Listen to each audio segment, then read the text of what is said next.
Hello friends, welcome to the Education for Infinite and I am Geeta Dikshit. Today we will learn about the economics and its four major definitions. यानी आज हम economics के बारे में पढ़ेंगे और उसके जो फोर मेजर डेफिनेशंस अलग अलग इकोनॉमिस्ट ने दी है उसके बारे में पढ़ेंगे. सबसे पहले समझते हैं what is economics. Economics is defined as the social science that studies economic activity. That means economics ऐसा social science है, ऐसा सामाजिक विज्ञान है जो economic activities को पढ़ता है. और economic activities कौन सी होती हैं? Those which are concerned with money. यानी हमारी डे टू डे लाइफ में जो भी एक्टिविटीज़ हमारी मनी से कंसर्न है उन्हीं को हम इकोनॉमिक्स में पढ़ते हैं. Okay. Now we will discuss major definitions of economics. First is wealth definition, second is welfare definition, third is scarcity definition and fourth is growth definition. Now let's see wealth definition. Wealth definition is given by Adam Smith in his book An Inquiry into the Nature and the Causes of the Wealth of Nation. According to Adam Smith, economics is an inquiry into the nature and causes of wealth of nation. यानी किसी भी nation की जो wealth होती है उसके nature और causes के बारे में हम पढ़ते हैं इन इकोनॉमिक्स. उन्होंने कुछ फीचर्स दिए हैं अपने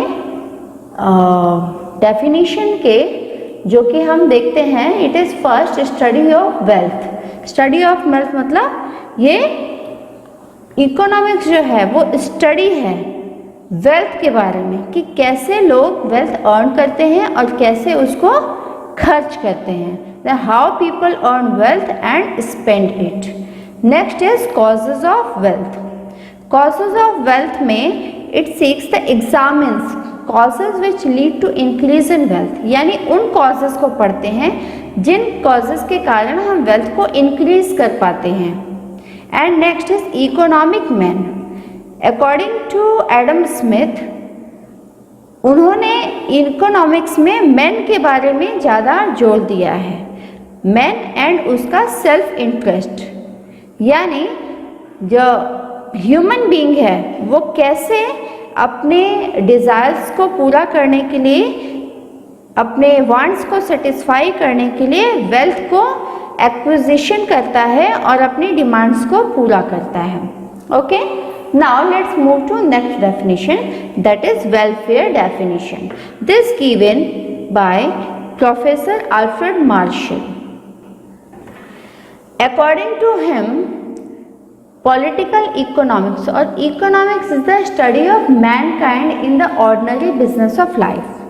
It examines that part of individual and social actions which is most closely connected with the attainment and the use of material requisites of well-being.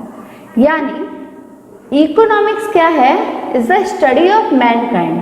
Human being को मैन का ordinary life normal life को examine करना ही economics है.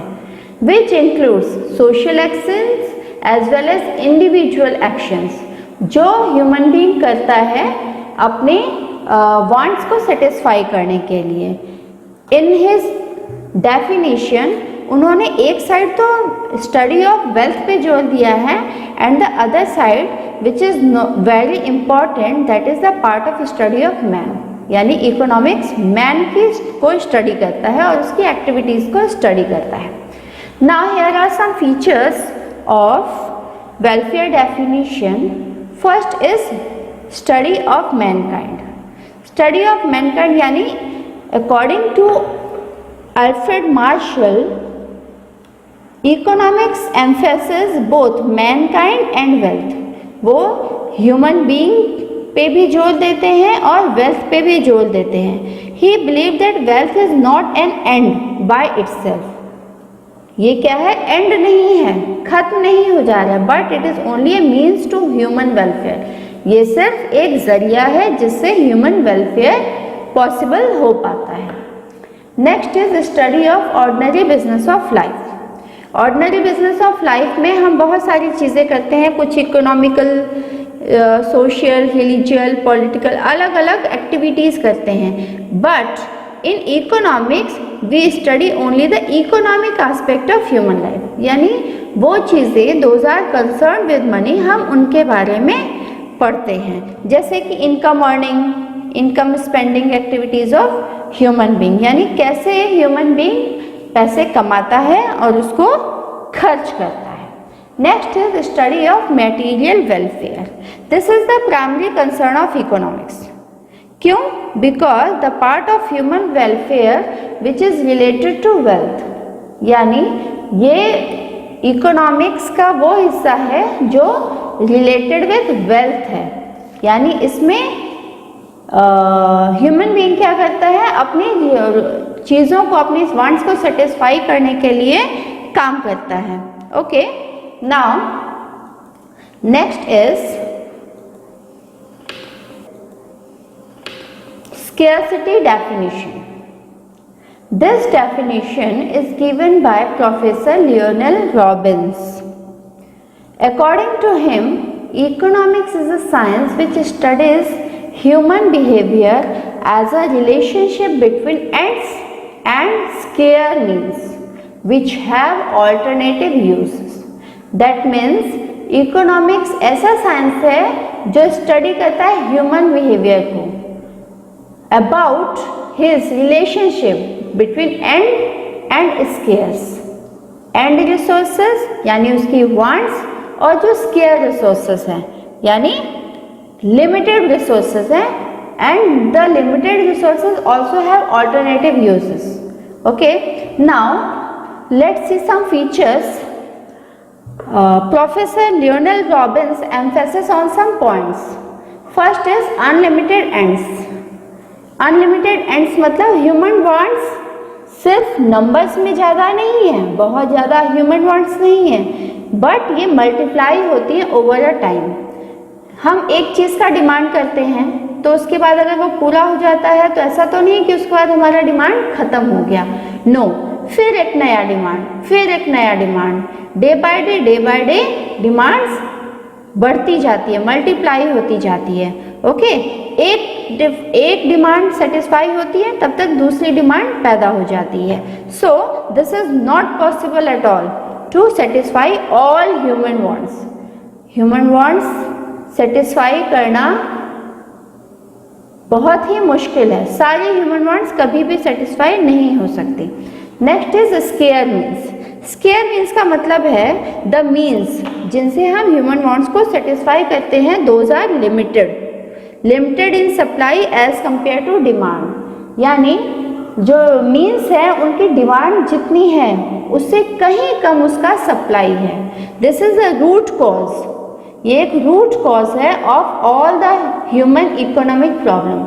अगर हमारे पास means कम नहीं हो तब तो ह्यूमन वांट्स कोई एक प्रॉब्लम ही नहीं होगा, बिकॉज अगर हम अपनी सारी वांट्स को सेटिस्फाई कर सकते हैं तो इकोनॉमिक प्रॉब्लम ही राइज नहीं होगा। ओके, सो इकोनॉमिक प्रॉब्लम से राइज होने का मेन कारण है unlimited ends and square means. And the third point is alternative uses of means. एक तो जो मीन्स है यानी जो जरिया है ह्यूमन वांट्स को सेटिस्फाई करने का वो कम है, और उसके साथ साथ उसके ऑल्टरनेटिव यूजेस हैं, मतलब एक ही चीज़ के अलग अलग यूजेस हैं। सपोज लैंड, एक लैंड है वो एग्रीकल्चर के लिए भी यूज़ हो सकता है, फैक्ट्रीज के लिए भी यूज़ हो सकता है, रोड्स बनाने के लिए भी यूज़ हो सकता है। नेक्स्ट इज कुछ लेबर है, लेबर फील्ड में भी काम कर सकता है, फैक्ट्रीज में भी काम कर सकता है, कोई सर्विसेज भी दे सकता है। ओके, सो जो भी मीन्स हैं वो क्या है, उनके ऑल्टरनेटिव यूजेस यानी मल्टीपल यूजेस है, एक फैक्टर ऑफ प्रोडक्शन कई चीज़ों में यूज होता है। And next is choice. Choice में क्या है कि human wants are endless, human wants कभी ख़त्म होने वाली नहीं है, but people have to make the choice in allocating this resources. उसको कौन से रिसोर्स को कैसे यूज़ करना है ये उसके लिए एक बहुत बड़ा प्रॉब्लम है। So human behaviour involve some form of choice in using the scarce resources and producing different goods. वो क्या करता है, क्या प्रोड्यूस करना है, क्या नहीं करना है, एलोकेशन ऑफ रिसोर्सेज, इन सब पे ध्यान देने के लिए उसको ये प्रॉब्लम अराइज होती है। Okay, now next is growth definition. This definition is given by Samuelson Peterson. According to him, economic is the study of how man and society choose, with or without the use of money, to employ scarce productive resources which could have alternative use, to produce various commodities over time and distribute them for consumption now and in future among various people and groups of society. So now, according to Samuelson Peterson, he also focused on the scarce productive resources. उन्होंने भी square जो हमारे means है उन पे ध्यान दिया है, उस पे जोर दिया है, और जो स्केयर मीन्स है वो ऑल्टरनेटिव यूज है उनके, उन्होंने इसके साथ साथ ये भी बताया है। But the growth definition by Samuelson Peterson is quite broad as compare to other definitions. According to him, he also emphasizes on some problems. First is economic problem. Economic problems arise क्यों होती है? As I have told you, economic problems arise होने का सबसे बड़ा कारण है कि हमारे रिसोर्सेज स्केयर है और वांट्स अनलिमिटेड, यानी हमारे वांट्स को पूरा करने के लिए जो रिसोर्सेज हैं, जो मीन्स है, जो जरिया है वो लिमिटेड है। सपोज आपके पास 5000 रुपीज़ है तो आपको डिसाइड करना पड़ेगा कि आप कौन सी वांट को ज़्यादा इम्पॉर्टेंट है उसको सेटिस्फाई कर सकते हैं। अगर अनलिमिटेड लिमिटेड रिसोर्सेज नहीं होंगे, सपोज आपके पास कितना भी पैसा है तब तो कोई प्रॉब्लम ही नहीं होगा, you can buy anything, you can satisfy any of your want. Okay, so the economic problems arise due to scarce resources and unlimited wants. Resources scarce हैं और wants unlimited. Next is long term perspective. Long term, Samuelson also tell that जो हमारी wants है वो multiply होती है, as I have told you, हमेशा multiply होती रहती है। तो expansion of wants, जैसे जैसे हमारी वांट्स बढ़ती हैं वैसे वैसे हमारे रिसोर्सेज भी बढ़ते हैं धीरे धीरे, ऐसा ही नहीं उतना ही नहीं रहता है। सपोज जैसे सैलरी बढ़ती है, ठीक है, तो अकॉर्डिंग टू सैमुएल्सन ह्यूमन बीइंग को ये जज करना पड़ता है कि कैसे रिसोर्सेज को ह्यूमन वांट्स के साथ कोप अप करें, यानी जैसे जैसे ह्यूमन वांट्स बढ़ रही है उसके हिसाब से ग्रोथ भी करना होगा रिसोर्सेज का।